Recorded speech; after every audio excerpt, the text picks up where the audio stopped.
Hello everybody, I am Crystal Claire 101. Welcome back to my channel.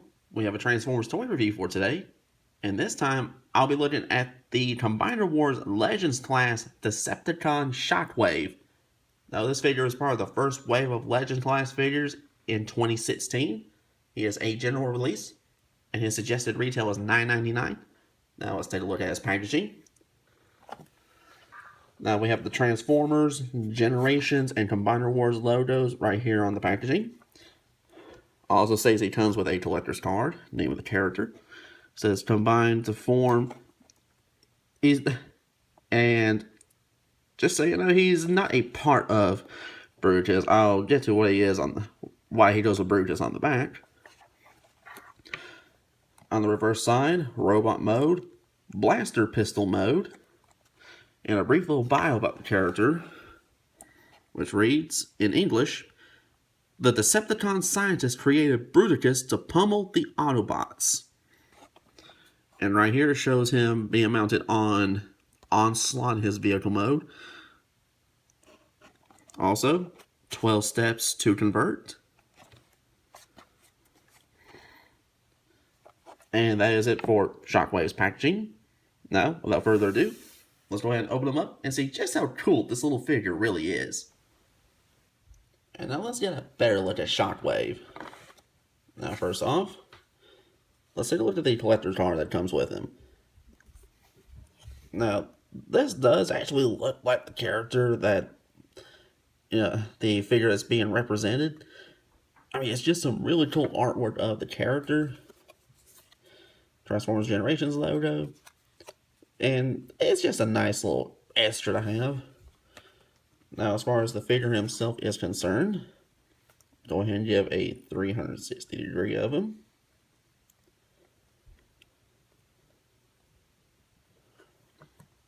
Now, some pros and cons about the figure.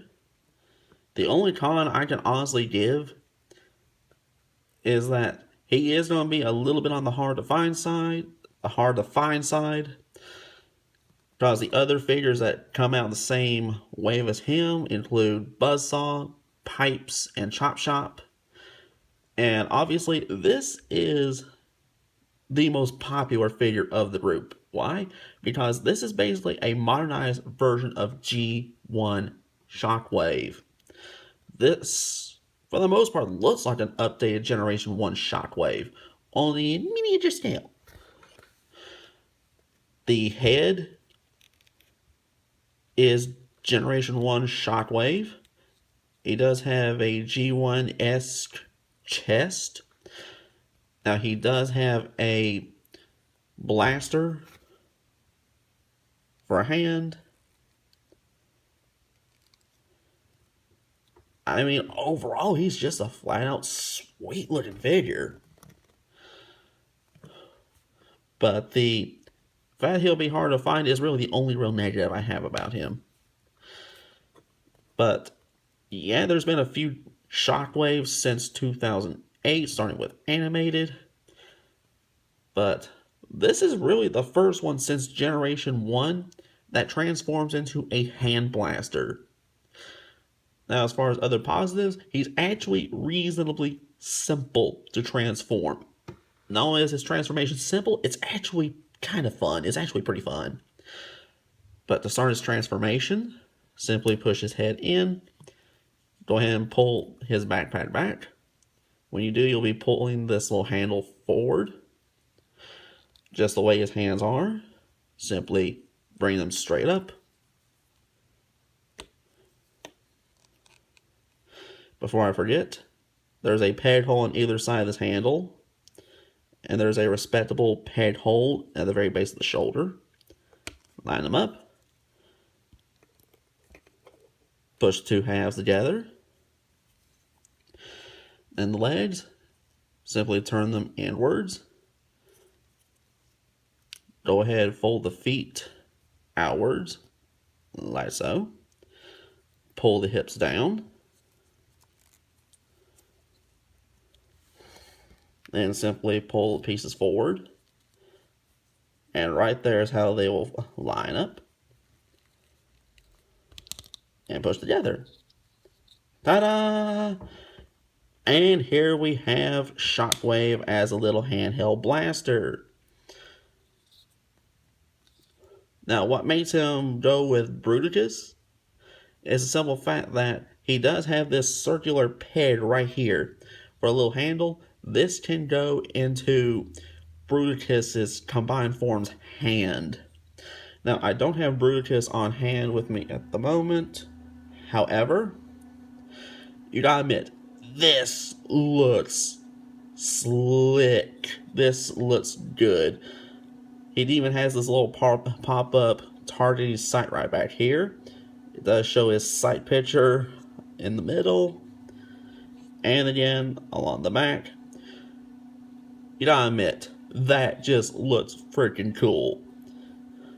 And the translucent purple pieces in the front, as well as his hands, just make him look that much cooler. It really does.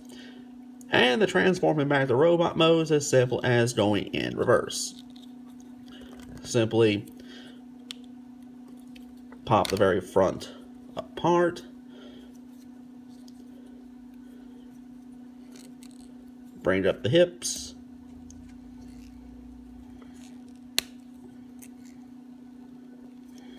There we go. Swing them around. Bring down the arms. Go ahead, flip this back. 1 second. There we go. And there we go. Flip the feet back. There we go. And that is it for his transformation. You gotta admit, that is actually a very simple, very cool little transformation out of this little figure.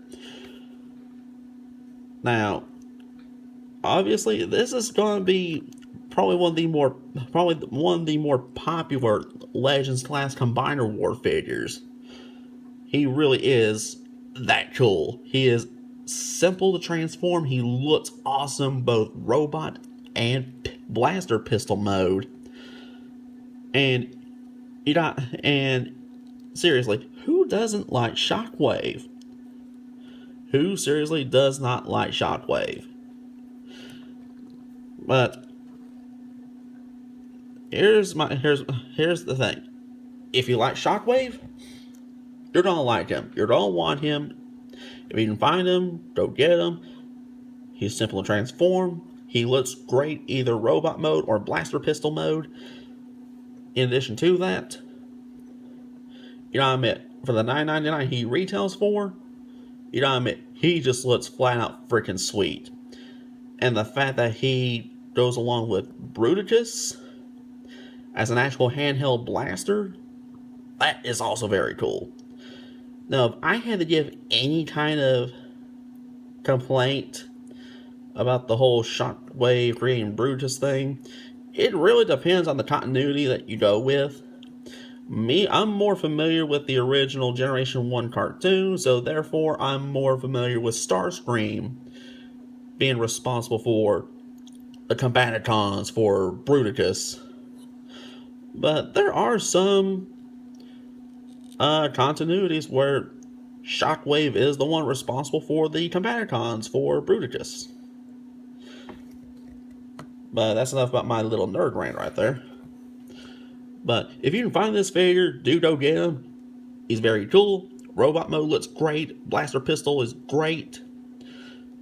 And he's basically an additional accessory for Bruticus. So if you can find him, grab him. He is going to be hard to find, but if you can find him, snag him. He's well worth picking up.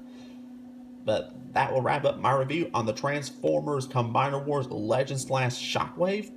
Be sure to rate, comment, and subscribe, and I'll see you in the next video.